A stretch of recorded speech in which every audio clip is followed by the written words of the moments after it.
ओम शांति। 3/12/2024 के ईश्वरीय महावाक्य। मीठे बच्चे, याद की यात्रा में अलबेले मत बनो। याद से ही आत्मा पावन बनेगी। बाप आए हैं सभी आत्माओं की सेवा कर उन्हें शुद्ध बनाने। मीठे बच्चे, याद की यात्रा में अलबेले मत बनो। याद से ही आत्मा पावन बनेगी। बाप आए हैं सभी आत्माओं की सेवा कर उन्हें शुद्ध बनाने। प्रश्न है, कौन सी स्मृति बनी रहे तो खान पान शुद्ध हो जाएगा? बाबा का उत्तर है, यदि स्मृति रहे कि हम बाबा के पास आए हैं सचखंड में जाने के लिए, वह मनुष्य से देवता बनने के लिए, तो खान पान शुद्ध हो जाएगा। क्योंकि देवताएं कभी अशुद्ध चीज नहीं खाते। जब हम सत्य बाबा के पास आए हैं सचखंड पावन दुनिया का मालिक बनने, तो पतित अशुद्ध बन नहीं सकते। ओम शांति। रूहानी बाप रूहानी बच्चों से पूछते हैं, बच्चे तुम जब यहाँ बैठते हो तो किसको याद करते हो? अपने बेहद के बाप को। वह कहाँ है? उनको पुकारा जाता है ना, हे पतित पावन। आजकल सन्यासी भी कहते रहते हैं पतित पावन सीताराम, अर्थात पतितों को पावन बनाने वाले राम आओ। यह तो बच्चे समझते हैं पावन दुनिया सतयुग को, पतित दुनिया कलयुग को कहा जाता है। अभी तुम कहाँ बैठे हो? कलयुग के अंत में। इसलिए पुकारते हैं, बाबा आकर हमको पावन बनाओ। हम कौन हैं? आत्मा। आत्मा को ही पवित्र बनना है। आत्मा पवित्र बनती है तो शरीर भी पवित्र मिलता है। आत्मा के पतित बनने से शरीर भी पतित मिलता है। यह शरीर तो मिट्टी का पुतला है, आत्मा तो अविनाशी है। आत्मा इन आर्गन्स द्वारा कहती है, पुकारती है, हम बहुत पतित बन गए हैं, हमको आकर पावन बनाओ। बाप पावन बनाते हैं। 5 विकारों रूपी रावण पतित बनाते हैं। बाप ने अभी स्मृति दिलाई है, हम पावन थे, फिर ऐसे 84 जन्म लेते लेते अभी अंतिम जन्म में है। यह जो मनुष्य सृष्टि रूपी झाड़ है, बाप कहते हैं मैं इनका बीज रूप हूँ। मुझे बुलाते हैं, हे परमपिता परमात्मा, ओ गॉड फादर लिबरेट मी। हर एक अपने लिए कहते हैं, मुझे छुड़ाओ भी और पंडा बनकर शांति धाम घर में ले चलो। सन्यासी आदि भी कहते हैं स्थायी शांति कैसे मिले? अब शांति धाम तो है घर, जहाँ से आत्माएं पाठ बजाने आती हैं। वहाँ सिर्फ आत्माएं ही हैं, शरीर नहीं है। आत्माएं नंगी अर्थात शरीर बिगड़ रहती हैं। नंगे का अर्थ यह नहीं कि कपड़े पहनने बगैर रहना है, नहीं, शरीर बिगड़ आत्माएं नंगी है, शरीर ही रहती हैं। बाप कहते हैं, बच्चे तुम आत्माएं वहाँ मूल वतन में बिगड़ शरीर रहती हो, उसे निराकारी दुनिया कहा जाता है। बच्चों को सीढ़ी पर समझाया गया है कैसे हम सीढ़ी नीचे उतरते आए हैं। पूरे 84 जन्म लगे हैं मैक्सिमम, फिर कोई एक जन्म भी लेते हैं। आत्माएं ऊपर से आती ही रहती हैं। अभी बाप कहते हैं, मैं आया हूँ पावन बनाने। शिव बाबा ब्रह्मा द्वारा तुम्हें पढ़ाते हैं। शिव बाबा है आत्माओं का बाप और ब्रह्मा को आदि देव कहते हैं। इस दादा में बाप कैसे आते हैं यह तुम बच्चे ही जानते हो। मुझे बुलाते भी हैं, हे पतित पावन आओ। आत्माओं मैंने इस शरीर द्वारा बुलाया है। मुख्य आत्मा है ना, यह है ही दुख धाम। यहाँ कलयुग में देखो बैठे बैठे अचानक मृत्यु हो जाती है। वहाँ ऐसे कोई बीमार ही नहीं होते। नाम ही है स्वर्ग। कितना अच्छा नाम है, कहने से दिल खुश हो जाता है। क्रिश्चियन भी कहते हैं क्राइस्ट से 3000 वर्ष पहले पैराडाइज था। यहाँ भारतवासियों को तो कुछ भी पता नहीं है, क्योंकि उन्होंने बहुत सुख बहुत देखा है और वो तो दुख भी बहुत देख रहे हैं, तमो प्रधान बने हैं।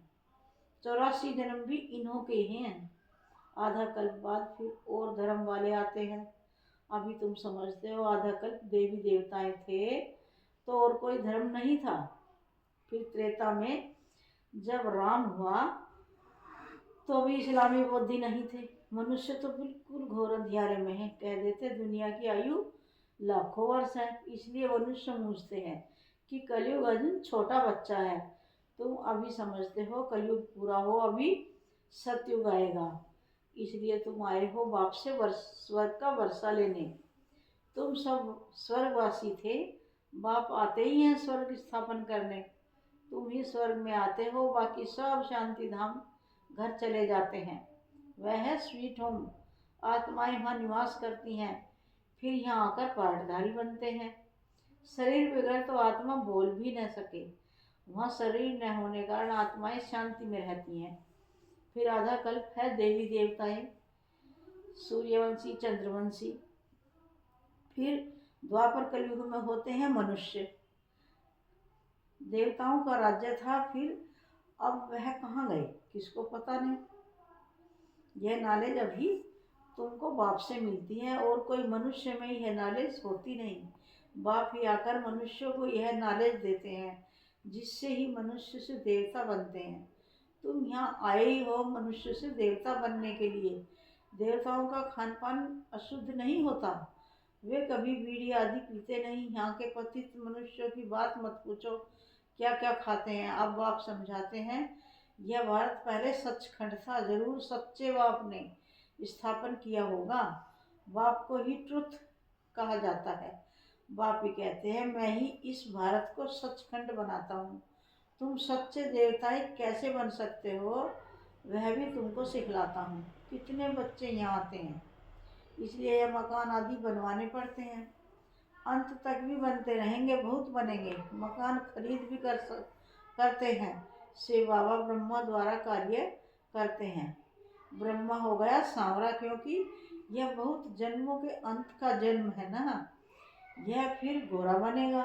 कृष्ण का भी चित्र गोरा और सांवरा है ना। म्यूजियम में बड़े बड़े अच्छे चित्र हैं, जिस पर तुम किसको अच्छी रीति समझा सकते हो। यहाँ बाबा म्यूजियम नहीं बनवाते हैं, इनको कहा जाता है टावर ऑफ साइलेंस। तुम जानते हो हम शांति धाम अपने घर जाते हैं, हम वहाँ के रहने वाले हैं। फिर यहाँ आकर शरीर ले पाठ बजाते हैं। बच्चों को पहले पहले यह निश्चय होना चाहिए कि यह कोई साधु संत नहीं पढ़ाते हैं। यह दादा तो सिंध का रहने वाला था, परंतु इसमें जो प्रवेश कर बोलते हैं वह है ज्ञान का सागर। उनको कोई जानते ही नहीं। कहते भी हैं गॉड फादर, परंतु कह देते उनका नाम रूप ही नहीं है। वह निराकार है, उनका कोई आकार नहीं है। फिर कह देते वह सर्वव्यापी है। अरे परमात्मा कहाँ है? कहेंगे वह सर्वव्यापी है, सबके अंदर है। अरे हर एक के अंदर आत्मा बैठी है, सब भाई भाई है ना। फिर घट घट में परमात्मा कहाँ से आया? ऐसे नहीं कहेंगे परमात्मा भी है और आत्मा भी है। परमात्मा बाप को बुलाते हैं, बाबा आकर हम पतितों को पावन बनाओ। मुझे तुम बुलाते हो यह धंधा, यह सेवा करने लिए। हम सभी को आकर शुद्ध बनाओ। पतित दुनिया में हमको निमंत्रण देते हो, कहते हो बाबा हम पतित हैं। बाप तो पावन दुनिया देखते ही नहीं है। पतित दुनिया में ही तुम्हारी सेवा करने के लिए आए हैं। अब यह रावण राज्य विनाश हो जाएगा। बाकी तुम जो राजयोग सीखते हो, वहाँ जाकर राजाओं का राजा बनते हो। तुमको अनगिनत बार पढ़ाया है, फिर 5000 वर्ष बाद तुमको ही पढ़ाएंगे। सत्ययुग त्रेता की राजधानी अब स्थापन हो रही है। पहले है ब्राह्मण कुल, प्रजापिता ब्रह्मा गाया जाता है ना, जिसको एडम आदि देव कहते हैं। यह कोई को पता नहीं है। बहुत हैं जो यहाँ आकर सुनकर फिर माया के वश हो जाते हैं। पुण्य आत्मा बनते बनते पाप आत्मा बन पड़ते हैं। माया बड़ी जबरदस्त है, सबको पाप आत्मा बना देती है। यहाँ कोई भी पवित्र आत्मा पुण्य आत्मा है नहीं। पवित्र आत्माएं देवी देवता ही थे। जब सभी पतित बन जाते हैं तब बाप को बुलाते हैं।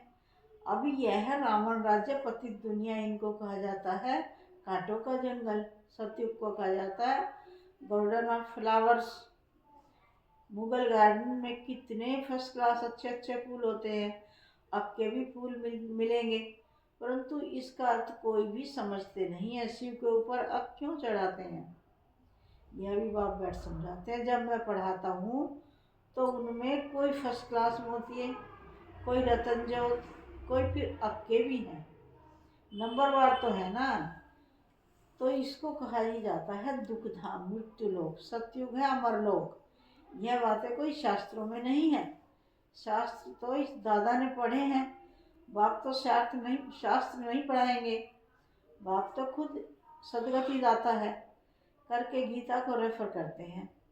सर्वशास्त्रमयी शिरोमणि गीता भगवान ने गाई है, परंतु भगवान किसको कहा जाता है यह भारतवासियों को पता नहीं।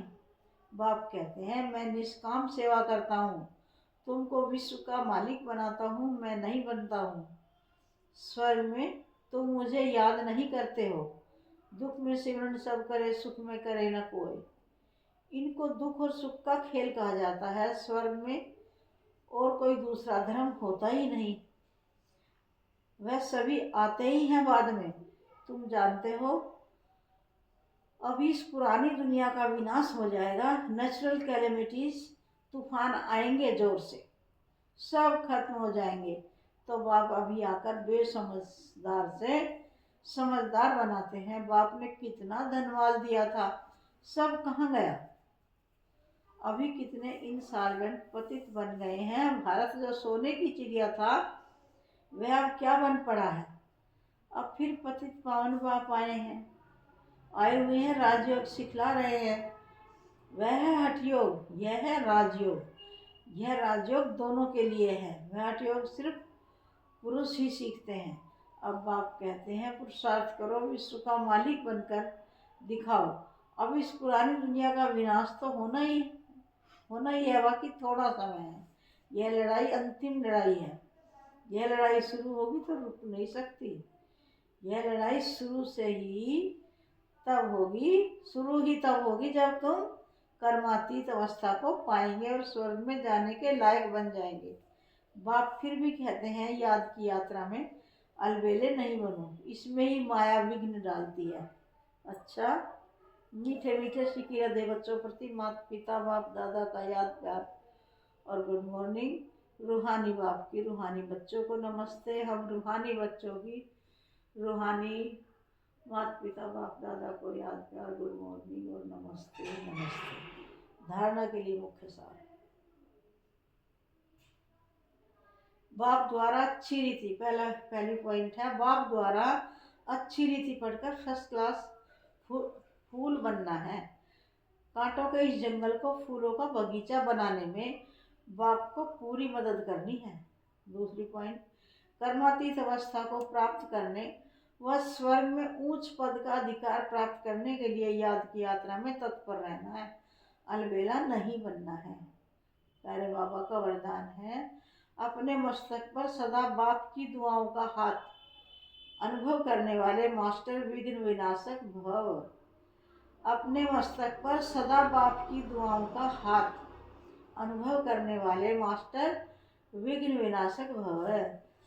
गणेश को सार है, गणेश को विघ्न विनाशक कहते हैं।